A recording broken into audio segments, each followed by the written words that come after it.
Waalaikumsalam warahmatullahi wabarakatuh. Ya, bagaimana kabarnya Pak Muhtar hari ini? Alhamdulillah baik, Iya. biasa, sehat. Alhamdulillah kalau gitu Pak. Saya minta izin terlebih dahulu Pak Muhtar atas waktunya yang akan saya sita beberapa menit ke depan terkait dengan kegiatan yang akan saya laksanakan, yaitu aksi nyata modul 2.3 coaching dalam supervisi akademik. Jadi saya izin menjelaskan beberapa hal. Yang pertama adalah rangkaian dari coaching dalam supervisi akademik ini akan dilaksanakan dalam 3 kegiatan. Yang pertama itu pra-observasi yang kita laksanakan saat ini. Kemudian nantinya ada tahapan observasi yang dilakukan di dalam kelas selama Pak Muhtar melakukan proses pembelajaran. Dan yang terakhir adalah tahapan yaitu pasca observasi.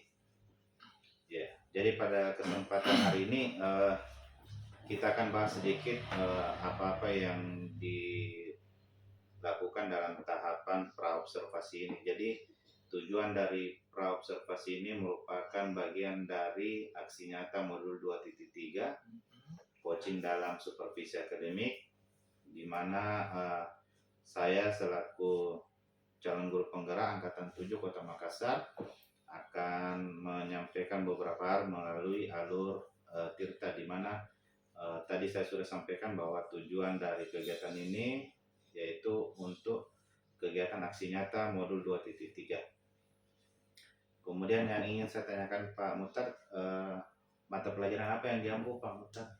Jadi saya mengampu mata pelajaran kimia. Kimia.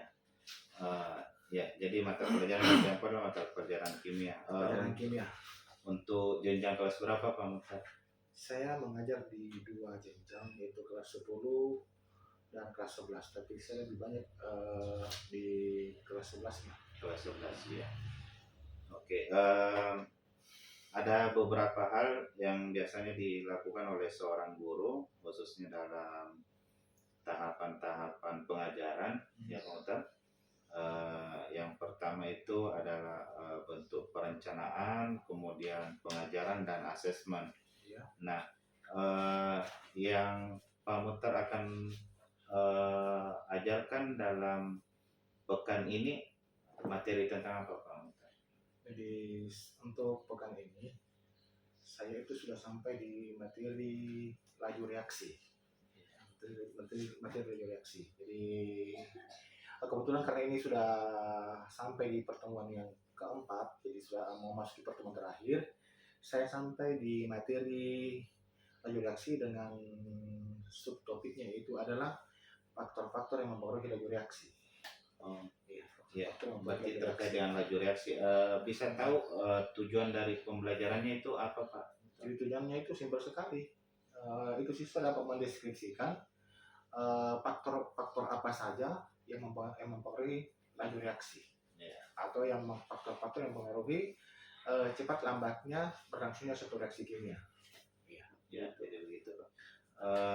Sejauh pengalaman Bapak dalam pembelajaran di kelas, apakah ada kendala yang dihadapi Pak, baik sebelum memberikan materi, saat materi maupun setelah memberikan materi? Kalau masalah kendalanya itu tergantung dari kelasnya.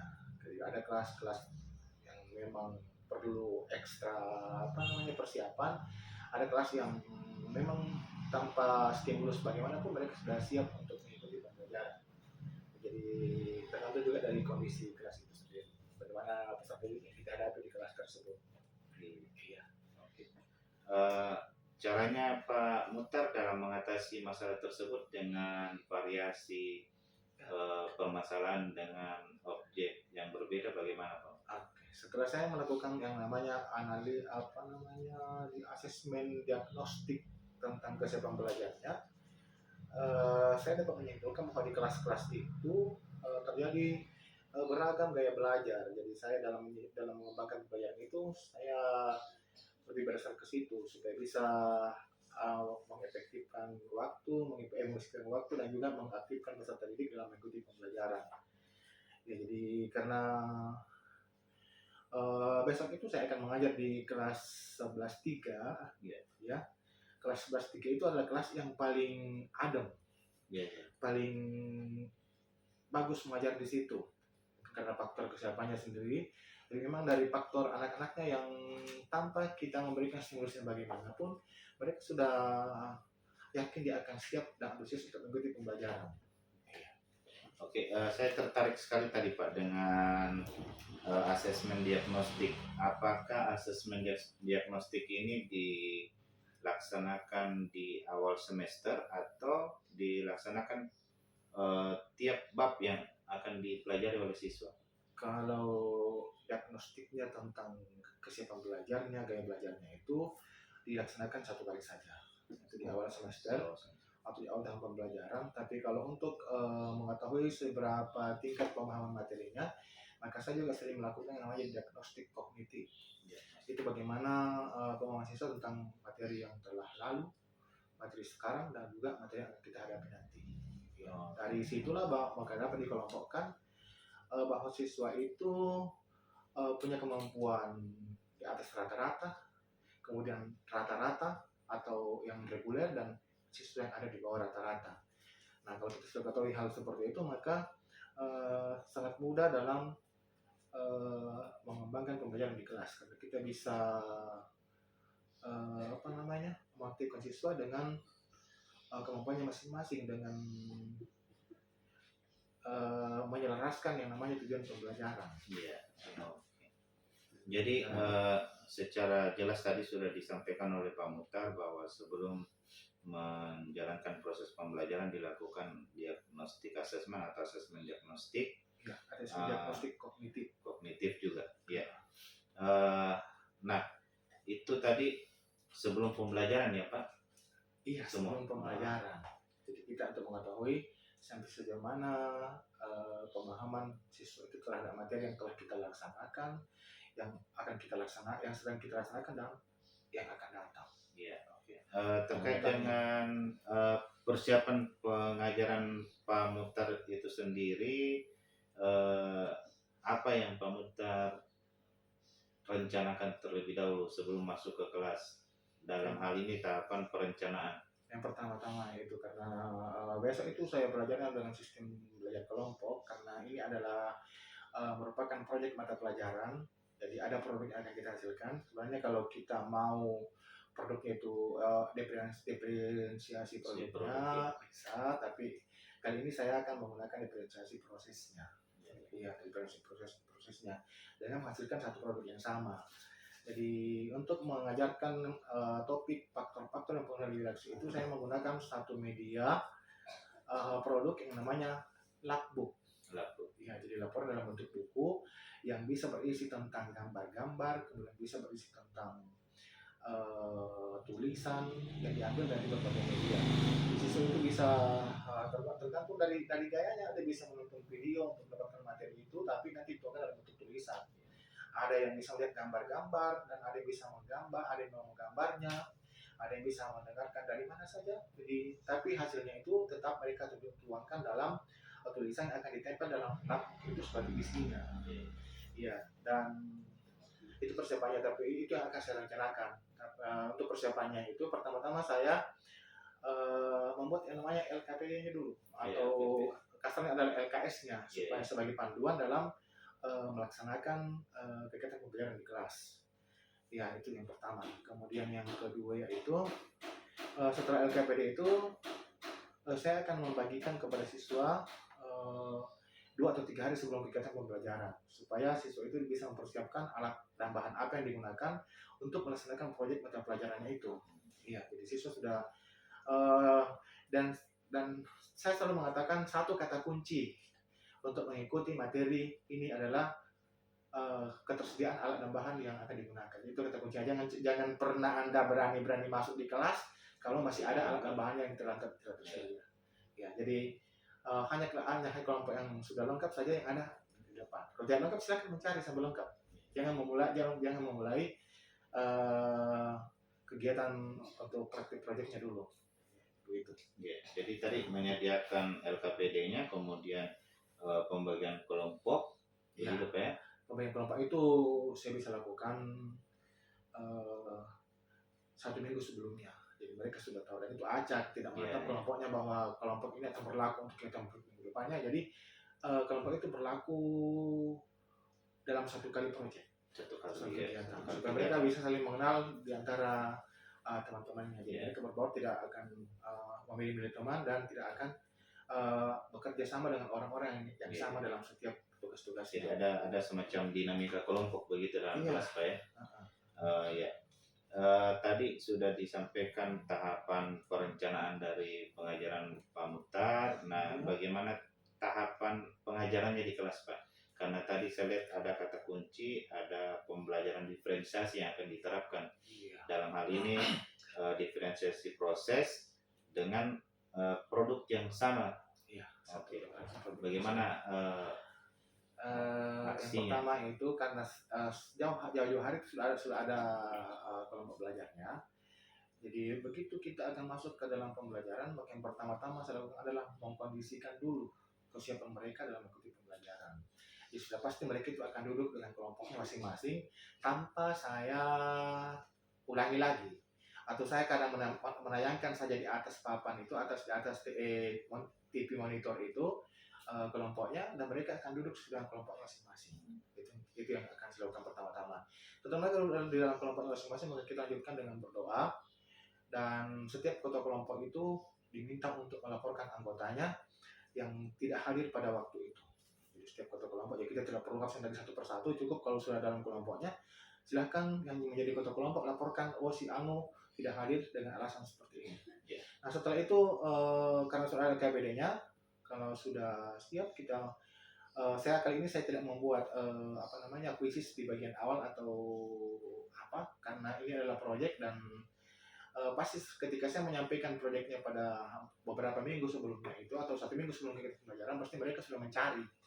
Sudah akan mencari itu bagaimana bentuk labbook itu, apa isinya, apa itu pengertian labbook itu sendiri. Ya, jadi mereka sudah akan mencarinya itu. Ya, jadi sudah ada pemahaman dari siswa sebelum masuk ke kelas begitu Pak. Untuk konsep labbooknya itu mereka sudah tahu. Jadi tinggal mereka bagaimana mendesain materi-materi itu berdasarkan dari apa yang dapatnya dari berbagai sumber ini. Apakah dari menonton video, apakah dari membaca, atau dari mendengarkan, atau bagaimana. Jadi tinggal menuangkannya dalam tulisan. Dan setiap anak itu harus ada tulisan dalam labbook. Tidak ada tulisannya, tidak ada namanya, berarti tidak ikut berpartisipasi. Ya, jadi itu penilaian secara kasarnya dulu. Iya, seperti itu. Nah, pada tahapan awal tadi kan sudah menyampaikan tujuan dari pembelajaran dan instruksi dari kegiatan pembelajaran pada saat itu. Nah, pada kegiatan intinya itu siswa melakukan apa itu Pak? Siswa yang pertama itu mencari siswa kegiatan intinya, karena sudah ada itu sudah ada yang itu yang pembelajaran di LKPD-nya.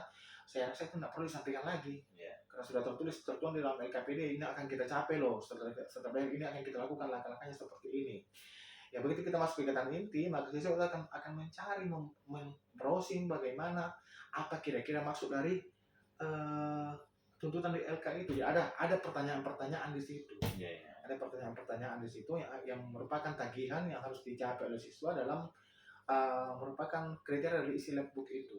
Ada tagihan-tagihannya. Jadi kita hanya mengarahkan saja, kemudian kita hanya membimbing saja. Kemudian dalam pengerjaannya itu tanpa kita arahkan, mereka akan berbagi tugas. Ada yang tugasnya mendesain labbooknya, ada tugasnya yang akan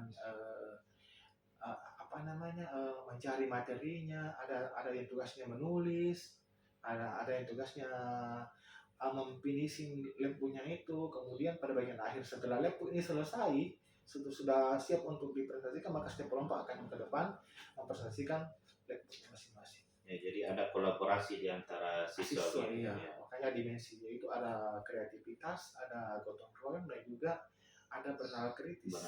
Ya, karena dari materi yang diberikan itu tidak asal-asalan. Betul. Ya, tidak asal-asalan. Jadi betul-betul tuntutan dari materi itu harus tercapai dan tertuang oleh labbook itu, sehingga orang yang bisa membacanya itu bisa memahami apa tujuan dari pembelajaran itu.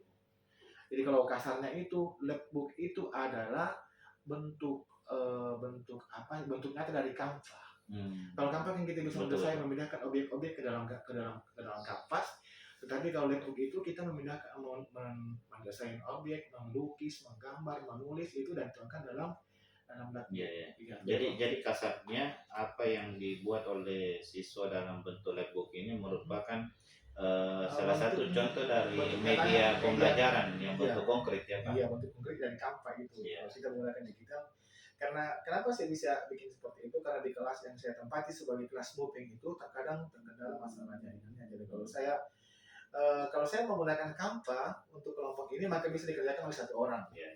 Ya, tapi kalau saya pakai laptop itu maka semua orang siswa dalam Terlibat. kelompok itu akan terlibat. Iya. Nah, inti dari kegiatan yang akan dilaksanakan itu area pengembangannya apa yang ingin dicapai begitu? Yang pertama karena siswa ini yang mencari sendiri-sendiri, Iya. mereka akan menemukan faktor-faktor dari yang Legos itu secara sendiri-sendiri. Iya. Iya, karena meskipun mereka sudah bagi, kamu faktor pertama, kamu faktor kedua, kamu faktor ketiga, tapi pasti mereka akan menemukan semua faktor itu dan mereka akan menganalisis masing-masing dan merangkumnya dan menulisnya dalam isi dari labbook itu. Jadi pengembangannya itu bagaimana mengembangkan pola pikir siswa itu untuk menemukan hal-hal yang menjadi inti dari materi yang sedang kita pelajari. Jadi kemudian yang kedua, bagaimana mengembangkan kreativitas siswa dalam menghasilkan sebuah produk. Ya. Kalau dalam ranah keterampilan, apa yang ingin dicapai itu? Nah, itu tadi itu kreativitasnya siswa mampu mendesain, mendesain secara manual. Ya, karena kalau kita mendesain secara digital itu kan gampang sekali. Yeah. Banyak objek bisa kita pecahkan. Jadi situ kita melihat siapalah anak yang di sini yang kinestetik, siapa yang audio, siapa yang visual. Jadi mereka itu diberikan kamu bagaimana mencarinya dengan sesuai dengan kemampuanmu. Jadi mereka ada yang membaca, ada yang menonton itu biarkan silakan dalam kelompoknya itu. Kemudian kita berkeliling saja memberikan penguatan apakah yang sudah ditulisnya itu dan ditempelkan itu sudah sesuai. Karena mereka konsultasi dulu, Pak, bagaimana dengan materi ini, apakah sudah sesuai atau masih perlu kita koreksi lagi. Kalau dikoreksi mereka akan merubahnya. Ya, jadi ya seperti itulah. Ya, oke. Kalau tadi dijelaskan bahwa produk yang dihasilkan adalah labbook, Pak ya. Iya. Dengan diferensiasi proses yang dilakukan oleh siswa dengan membaca referensi baik dari video, menonton, kemudian atau membaca buku dan seterusnya. Iya. Apakah ada strategi lain yang mungkin Bapak terapkan pada proses pembelajaran itu? Untuk saat ini masih sebatas seperti itu. Ya, karena kalau kita terlalu banyak menerapkan strategi dalam satu pelajaran itu, mungkin itu tidak akan mencapai yang pertama, mungkin efisiensi waktu itu akan tidak efektif karena pasti membutuhkan banyak waktu untuk satu tujuan pembelajaran itu. Untuk waktunya tadi Pak berapa jam? 3 kali 5 menit itu sudah masuk dalam tahap persiapan pengerjaan kemudian presentasi ya. Sebagai penutup mungkin Pak Muhtar, bagaimana bentuk komitmen dari Pak Muhtar dalam mencapai tujuan pembelajaran itu sendiri, kemudian apa tindak lanjutnya, termasuk apa feedback dari siswa itu sendiri, Pak? Ya, jadi apa tadi coba diulang pertanyaannya? Ya, bagaimana tindak lanjut atau bentuk komitmennya Pak Muhtar dalam mencapai tujuan pembelajaran? Kalau misalnya dalam mencapai tujuan pembelajaran itu, jadi setelah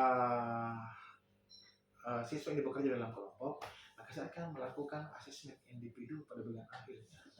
Apakah betul apa yang ditulis di dalam labbook ini sudah dipahami oleh anggota kelompoknya? Nah, itu. Jadi bagian itu ada namanya asesmen formatif yang bisa pakai quizzes, bisa pakai Google Form dan sebagainya. Jadi saya lebih senang itu menggunakan yang namanya quizzes.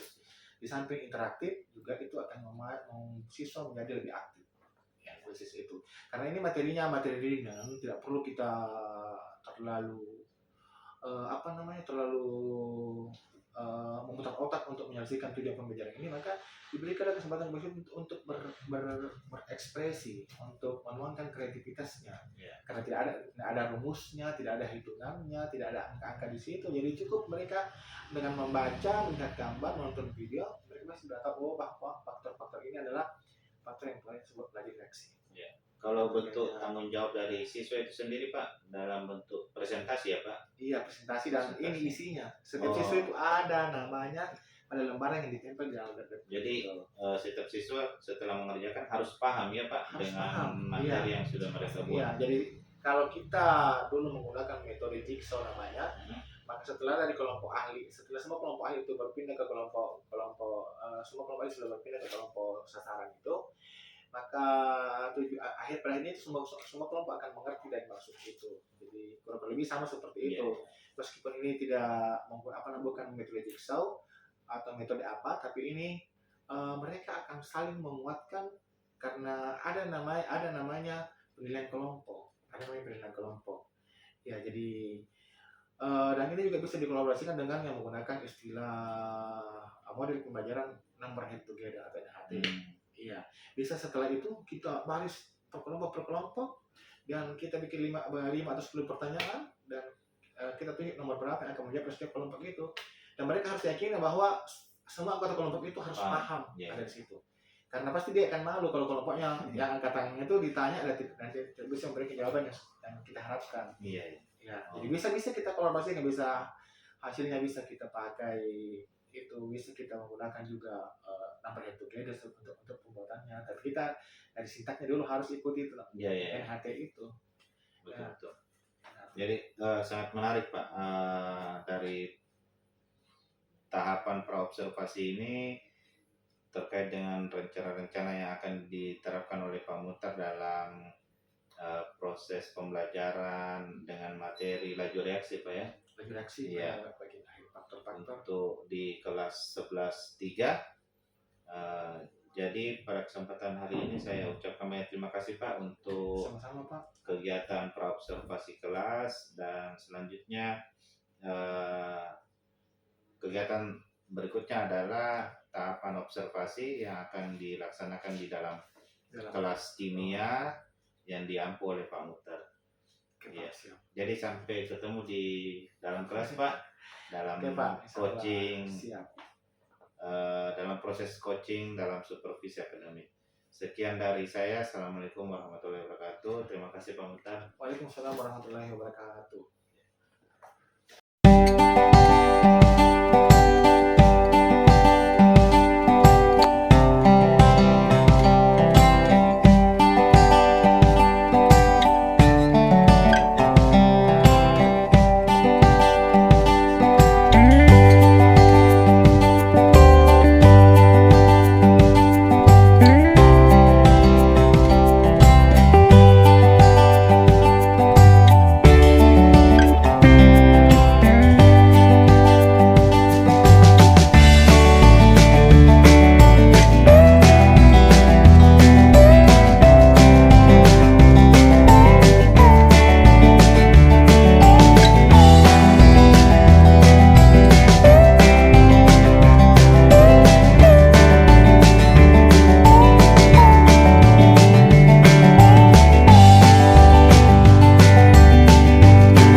warahmatullahi wabarakatuh. Waalaikumsalam warahmatullahi wabarakatuh. Ya, hari ini saya M. Khairan Rahmat bersama Pak Mutar, salah satu guru di SMA Negeri 2 Makassar yang mengampu mata pelajaran kimia, dan beliau telah melalui 2 tahapan yang kami laksanakan pada aksi nyata modul 2.3, di mana pada tahapan pertama kami telah melakukan pra observasi, kemudian tahapan yang kedua juga kami telah melakukan observasi kelas langsung pada kelas yang diampu oleh Pak Mutar.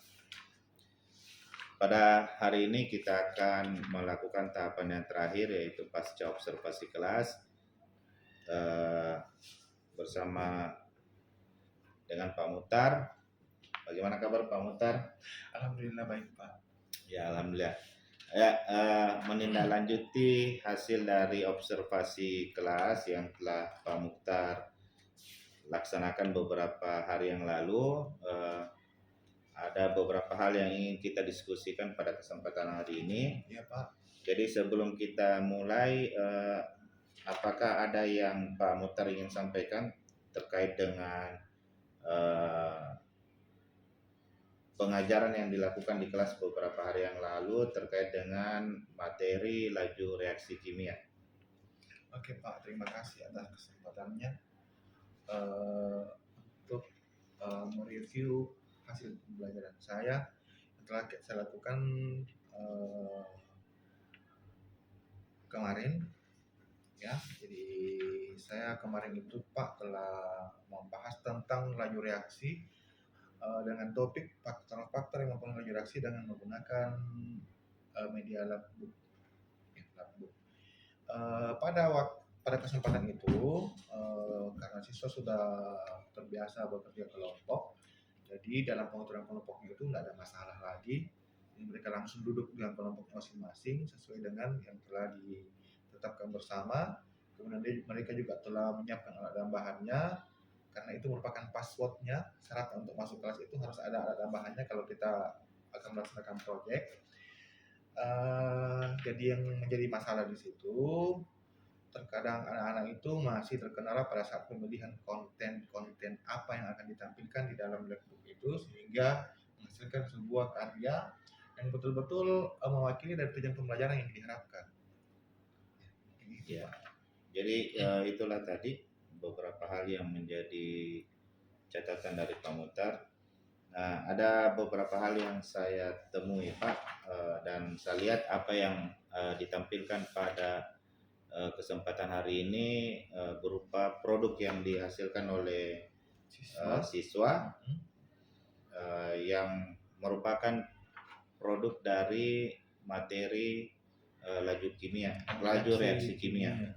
Iya. Ya, berupa labbook. Mungkin bisa dijelaskan Pak seperti apa hasil karya tugas dari siswa? Ya, Pak. Oke. Jadi seperti yang telah disampaikan kemarin waktu praobservasi itu, bahwa labbook itu adalah bentuk nyatanya dari Canva. Nah, kenapa kita tidak memilih Canva yang lebih bagus, lebih simpel, lebih estetik hasil-hasilnya? Karena kalau kita menggunakan Canva itu, maka untuk menilai kerjasamanya atau kolaborasi anak-anak itu sangat susah. Karena mungkin kalau dalam satu kelompok itu, kalau kita pakai Canva hanya dikerjakan oleh satu orang saja. Tapi kalau kita pakai Labbook ini, makanya siswa itu akan menampilkan hasil-hasil explore-nya masing-masing. Ya, jadi nanti di sini ada nama-nama siswa itu. Jadi betul-betul bahwa hasil karya itu adalah hasil karya bersama, tidak didominasi oleh satu orang, tapi mereka betul-betul saling berbagi tugas untuk mewujudkan karya seperti ini. Nah, tapi kendala yang dihadapi itu, anak-anak itu masih bingung untuk memilih konten-konten apa yang sesuai dengan tujuan pembelajaran yang diharapkan, karena di situ ada sub-sub tujuan yang ingin dicapai. Nah, mengingat juga bahwa pada saat mereka mencari materi itu disesuaikan dengan minat belajarnya, gaya belajarnya. Jadi ada yang membaca buku-buku yang diambil di perpustakaan, ada yang menonton video di YouTube, ada yang mendengarkan rekaman atau macam-macamnya. Jadi itu yang dikonfirmasi terlebih dahulu sebelum dituangkan di dalam bentuk seperti ini. Ya. Nah, tapi saya rasa itu bukan suatu masalah yang terlalu atau yang perlu dipermasalahkan karena dalam kegiatan pembelajarannya itu memang kita guru harus senantiasa menjadi fasilitator mereka bagaimana sehingga siswa itu bisa uh, memenuhi tujuan pembelajarannya secara individu. Jadi meskipun dia belajar kelompok, tapi mereka telah bisa berbagi tugas untuk menemukan faktor-faktor apa saja yang mempengaruhi laju reaksi itu karena ada banyak faktor. Jadi siswa itu akan menemukan secara keseluruhan, tapi dia tetap akan menuliskan hasilnya sesuai dengan pembagian dalam kelompoknya. Ya, Jadi seperti itu, kalau Pak. kalau melihat dari konten labbook itu sendiri sepertinya bermacam-macam. Yang menjadi inti dari isi labbook itu sesuai dengan yang diinstruksikan seperti apa itu, Pak? Jadi intinya itu adalah tercapainya tujuan pembelajaran. Iya. Ya, masalah desain-desain ini itu adalah kreativitas mereka. Ya, jadi mungkin dengan kalau dia membuat hiasan-hiasan pada bagian-bagian isi labbook itu adalah dengan tujuan mereka untuk lebih menariknya, tapi di situlah dia bisa menampilkan kreativitasnya. Tapi tujuan utamanya adalah eh, inti dari konten itu adalah tujuan yang ingin dicapai. Ya, Yang seperti ingin kayak dicapai, seperti definisi dan seterus pendapat ahli dan seterusnya, Pak. iya, jadi seperti itu. Itu yang harus ada di dalamnya. Masalah hiasan-hiasannya itu mereka menampilkan bentuk-bentuk yang beraneka ragam itu, itulah kreativitas mereka. Jadi mereka sambil mengasah kemampuan kognitifnya, juga dia akan mengasah kemampuan psikomotoriknya untuk menampilkan apa namanya menampilkan kreativitasnya masing-masing dalam sebuah hasil karya atau sebuah produk. Kemudian ini juga sudah ada rubrik penilaiannya yang kita tetapkan sebelumnya, bagaimana kriteria di dalam menilai sebuah produk siswa. Jadi itu telah ditetapkan dalam bentuk KKTP-nya, sudah ada di sini, sudah ada penjabarannya, ada disiapkan. Jadi ada KKTP yang sudah disusun sebelumnya. Ada ya pokoknya seperti itulah. Jadi sudah ada nih rambu-rambunya untuk penilaiannya hasil belajar siswa itu sendiri. Kemudian karena ini di samping kita menilai produknya juga kita menilai presentasinya. Ya apa yang telah dibentuk dalam labbook ini itu tujuan akhirnya adalah membuat presentasi, kemudian kita akan membuat asesmen individu untuk mereka. Meskipun ini kerja kelompok, tapi tetap kita akan membuat asesmen individu atau asesmen formatif secara mandiri, secara perorangan. Ya, kemarin kita sampaikan juga bahwa ini bisa kalau kita menggunakan sintak atau model pembelajaran NHT, ya NHT atau nomor head together itu ini bisa. Tapi sintaknya pakai NHT, kemudian tapi pembuatannya adalah labbook. Dan nanti pada bagian akhirnya kita bisa membuat penilaian kelompok dengan menggunakan asesmen individu itu. Ya, jadi mereka telah di dalam kelompoknya berbaris.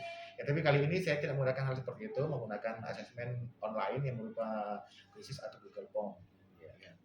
Ya, saya sangat tertarik dengan apa yang sudah disampaikan oleh Pak Muhtar karena pada saat observasi di kelas terlihat jelas bahwa pembelajaran yang dilakukan oleh Pak Muhtar terkait dengan materi laju reaksi kimia menerapkan pembelajaran berdiferensiasi dan pembelajaran sosial emosional dan secara menyeluruh juga dapat disimak dan dilaksanakan instruksi yang diberikan oleh Pak Muhtar kepada siswa, dan apa yang tampil pada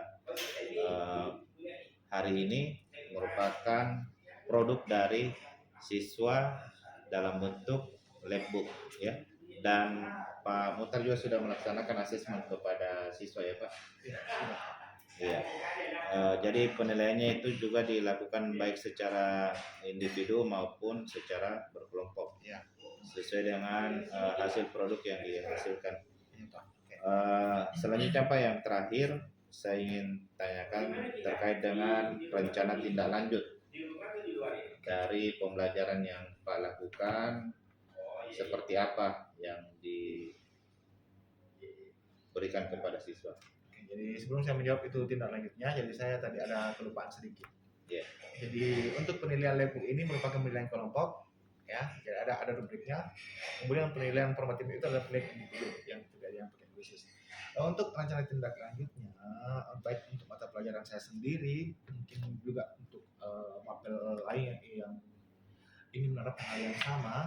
Jadi itu hal ini bisa membangun dimensi gotong royong bagi siswa. Jadi ini untuk RTL-nya bagaimanapun juga kedepannya ini kan kita mencoba berbagai cara bagaimana mengaktifkan siswa dalam kelas itu. Jadi mungkin ada beberapa koreksi-koreksi yang mungkin untuk penyempurnaan berikutnya. Jadi untuk tindak lanjut yang akan saya lakukan pada materi ini, tidak menutup kemungkinan bahwa saya akan mencari atau menyarankan kepada guru lain, atau saya ingin mencari model lain lagi untuk kedepannya. Jika setelah saya melakukan asesmen tadi dan ternyata hasilnya itu belum memuaskan, saya akan mencari model lain lagi yang lebih bisa memposisikan menjadi lebih aktif dan hasilnya lebih bagus. Jadi tapi kalau misalnya setelah asesmen itu dianalisis ternyata hasilnya bagus, maka ini mungkin disarankan bagi guru lain atau mata pelajaran serupa itu untuk menggunakan hal yang sama pada materi-materi tertentu. Tapi ini kan materinya seperti yang disampaikan kemarin, itu materinya adalah materi membaca, materi mengekspor saja, tidak menghitung.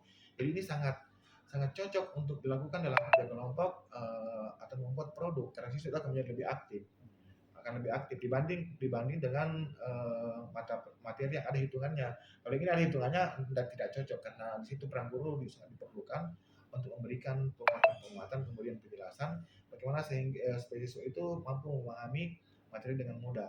Tapi kalau misalnya materi-materi yang sifatnya hanya bacaan atau apa di situ, membuat karya-karya seperti ini itu saya rasa bisa membangun rasa dimensi gotong royong bagi siswa dan juga keaktifan mereka.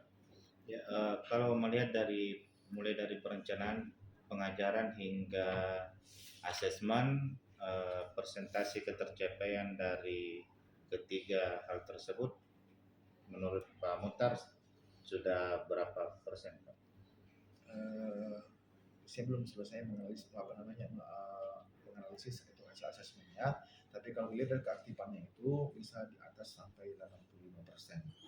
Ya, karena dari refleksinya itu anak-anak itu senang karena pada bagian akhir itu kita sering membuat yang namanya refleksi hasil belajar berupa sticky note yang bisa ditempelkan di atas di papan tulis. Ya, dan hasil itu saya kumpulkan dan saya analisis. Ya, bagaimana feedback anak-anak itu terhadap pembelajaran kita pada hari ini. Seperti itu, Pak. Iya, oke. Jadi sangat menginspirasi sekali apa yang telah dilakukan oleh Pak Muhtar dengan materi pembelajaran laju reaksi kimia, dengan produk yang dihasilkan juga sangat inovatif, yaitu labbook, dan pencapaian dari pembelajaran berdiferensiasi dan pembelajaran sosial emosional juga tercapai dengan tujuan pembelajaran yang ditetapkan oleh Pak Muhtar terkait dengan materi laju reaksi kimia juga dapat dipahami oleh siswa. Jadi saya secara pribadi Pak Muhtar mengucapkan banyak terima kasih atas kesempatan waktunya, mulai dari tahapan pra observasi kelas dan pasca observasi. Sekian diskusi kita hari ini. Assalamualaikum warahmatullahi wabarakatuh. Waalaikumsalam warahmatullahi wabarakatuh.